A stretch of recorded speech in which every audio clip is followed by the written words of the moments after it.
Students, हम लोगों ने लास्ट क्लास में केमिस्ट्री का chapter metal and non metal, जिसमें हम लोगों ने रिएक्टिविटी सीरीज़ के बारे में पढ़ा था और आज हम लोग उसी चैप्टर को आगे कंटिन्यू करेंगे। आज की क्लास में हम लोग नॉन मेटल्स के बारे में, उनकी फिजिकल प्रॉपर्टीज़ और उनकी केमिकल प्रॉपर्टीज़ के बारे में डिस्कस करेंगे। तो स्टार्ट करते हैं नॉन मेटल से। सबसे पहले हम लोगों को पता होना चाहिए स्टूडेंट कि नॉन मेटल्स क्या होते हैं।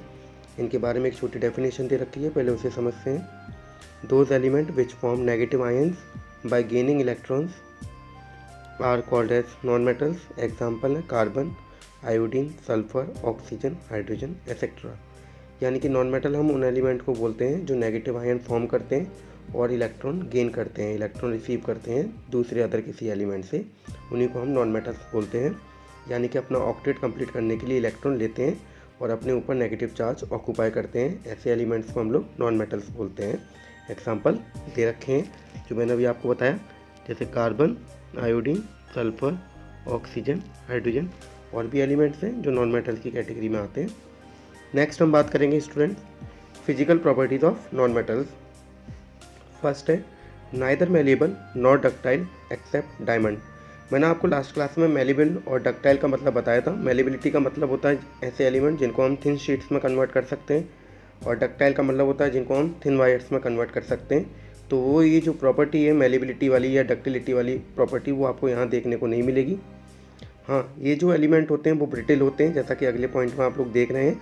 Non metals are brittle in nature. Brittle का मतलब होता है स्टूडेंट ईजिली ब्रेकेबल, लेकिन यहाँ पर कुछ एक्सेप्शन है। एक्सेप्शन में यहाँ पर डायमंड है।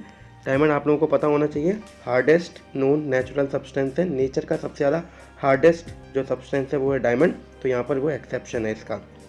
नेक्स्ट है most of the non metals are soft except diamond. ज़्यादातर जो नॉन मेटल्स होते हैं वो सॉफ्ट होते हैं डायमंड को छोड़कर।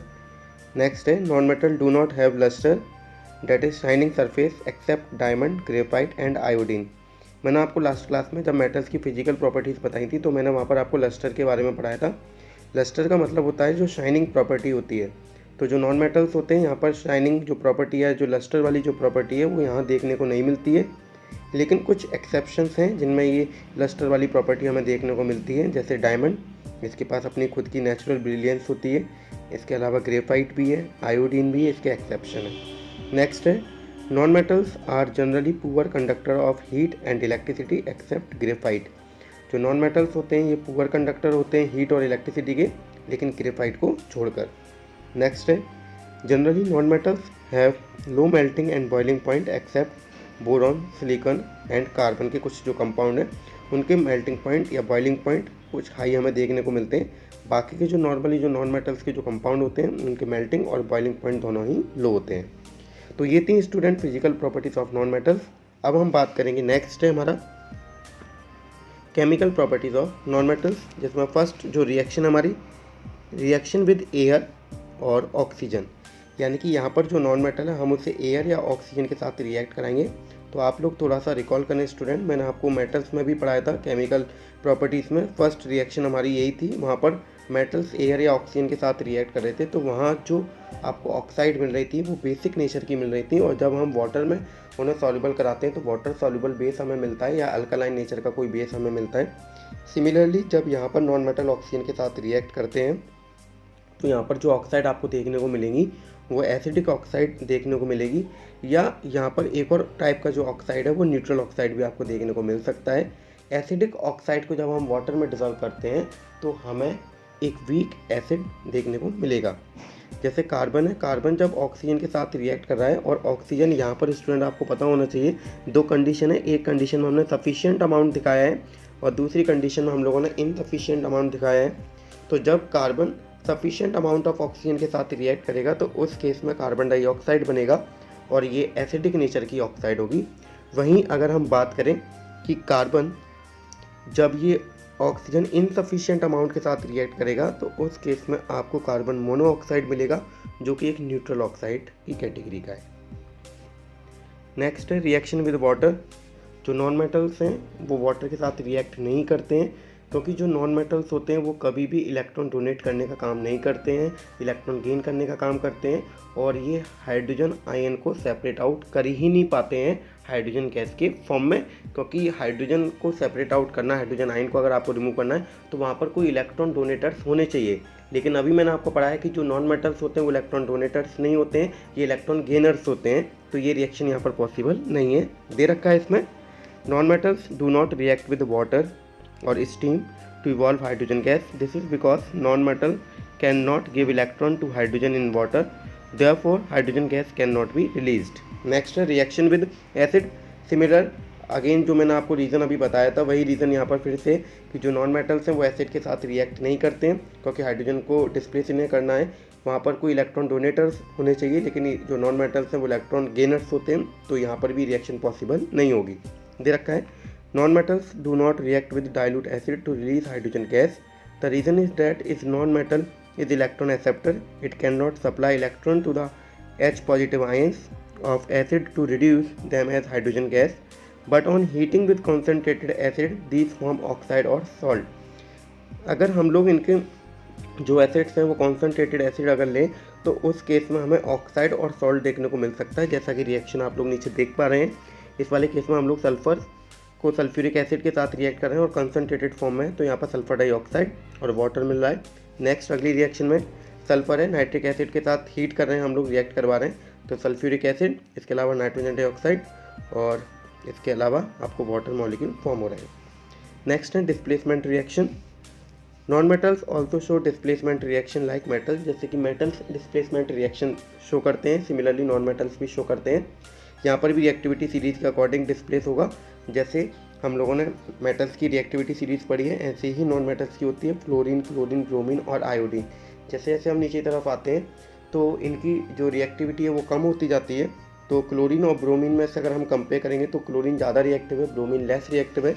तो यहाँ पर जो हम क्लोरीन मॉलिक्यूल का रिएक्ट करा रहे हैं सोडियम ब्रोमाइड के साथ, तो क्लोरीन ईजिली ब्रोमीन को डिस्प्लेस कर देगा और सोडियम क्लोराइड बनेगा और ब्रोमीन गैस बाहर इवॉल्व होगी। नेक्स्ट है आयनिक और कोवलेंट बॉन्ड। अब स्टूडेंट बात करते हैं बॉन्ड। आप लोगों ने पढ़ा होगा दो तरीके के होते हैं, एक होता है कोवलेंट बॉन्ड और दूसरे होते हैं आयनिक या इलेक्ट्रोवैलेंट बॉन्ड। ये जो आयनिक या इलेक्ट्रोवैलेंट बॉन्ड होते हैं ये एक मेटल और नॉन मेटल के बीच में फॉर्म होता है। फर्स्ट जो एलिमेंट होता है वो आपका नॉन मेटल होता है, सेकंड जो एलिमेंट इनके साथ कंबाइंड होता है वो नॉन मेटल होता है, जिसमें metal electron complete electron transfer करेगा और वहीं ये जो नॉन मेटल्स हैं, मेटल्स के द्वारा जो इलेक्ट्रॉन ट्रांसफ़र किया जा रहा है या डोनेट किया जा रहा है उसे ये गेन करते हैं। और यहाँ पर कम्प्लीटली एक जो एलिमेंट है वो पॉजिटिव चार्ज फॉर्म करता है तो दूसरा जो एलिमेंट है वो नेगेटिव चार्ज फॉर्म करता है, जिसकी वजह से इनके बीच में strong electrostatic force of attraction होता है, जिसकी वजह से जो आयनिक बॉन्ड वाले जो कंपाउंड्स होते हैं, जिनको हम आयनिक कंपाउंड्स भी बोल सकते हैं, इनके मेल्टिंग और बॉइलिंग पॉइंट काफ़ी ज़्यादा हाई होते हैं। ये अक्सर आपसे बोर्ड के एग्जामिनेशन में पूछा जा सकता है कि आयनिक जो कंपाउंड्स होते हैं उनके मेल्टिंग या बॉइलिंग पॉइंट हाई क्यों होते हैं। तो उसका रीज़न आपको अभी जो मैंने बताया वो आपको लिखना है, due to high electrostatic force of attraction. देखते हैं इनकी definition. A chemical bond formed by the complete transfer of electron from one atom to another is called an ionic bond.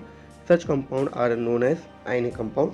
अब यहाँ पर एक फॉर्मेशन दिखाया गया है, जैसे मैग्नीशियम है, हमने उसकी इलेक्ट्रॉनिक कॉन्फ़िगरेशन करी है 282, क्योंकि एटॉमिक नंबर 12 होता है। तो यहाँ पर स्टेबल स्टेट में आने के लिए मैग्नीशियम अपने 2 इलेक्ट्रॉन को डोनेट कर देगा और मैग्नीशियम आयन बनेगा, +2 चार्ज इसके ऊपर ऑक्यूपाई हो जाएगा और अभी इसकी इलेक्ट्रॉनिक कॉन्फ़िगरेशन करेंगे तो 2 और 8 होगा। इसके साथ 2 इलेक्ट्रॉन इसने एलिमिनेट आउट कर दिए हैं। वहीं अगर हम क्लोरीन देखें तो इसकी इलेक्ट्रॉनिक कॉन्फ़िगरेशन 287 है, क्योंकि एटॉमिक नंबर 17 होता है। स्टेबल स्टेट में आने के लिए 1 इलेक्ट्रॉन लेगा तो ये क्लोराइड आयन बनेगा और इसकी जो स्टेबल स्टेट की इलेक्ट्रॉनिक कॉन्फ़िगरेशन है वो है 288। अब हम इन दोनों का बॉन्ड बनाना चाहते हैं मैग्नीशियम और क्लोरीन का, यानी कि मैग्नीशियम क्लोराइड बनाना चाह रहे हैं। तो आप लोग ये थर्ड स्टेप देख रहे हैं जिसमें मैग्नीशियम 2 इलेक्ट्रॉन दिखाए गए हैं क्योंकि इसके पास 2 इलेक्ट्रॉन एक्स्ट्रा हैं, और क्लोरीन, एक क्लोरीन को स्टेबल स्टेट में आने के लिए 1 इलेक्ट्रॉन की ज़रूरत है और यहाँ मैग्नीशियम अपने 2 इलेक्ट्रॉन डोनेट करना चाह रहा है। तो यहाँ पर ये कितने क्लोरीन के साथ कंबाइन करेगा, 2 क्लोरीन के साथ। तो आप लोग देख रहे हैं ये क्रॉस जो दिखाए गए हैं वो क्लोरीन के इलेक्ट्रॉन को रिप्रेजेंट कर रहे हैं और जो डॉट से दिखाए गए हैं वो मैग्नीशियम के इलेक्ट्रॉन को रिप्रेजेंट कर रहे हैं। तो मैग्नीशियम अपना 1-1 इलेक्ट्रॉन क्लोरीन को दे रहा है, मैग्नीशियम ने अपने 2 इलेक्ट्रॉन डोनेट कर दिए तो मैग्नीशियम आयन बना।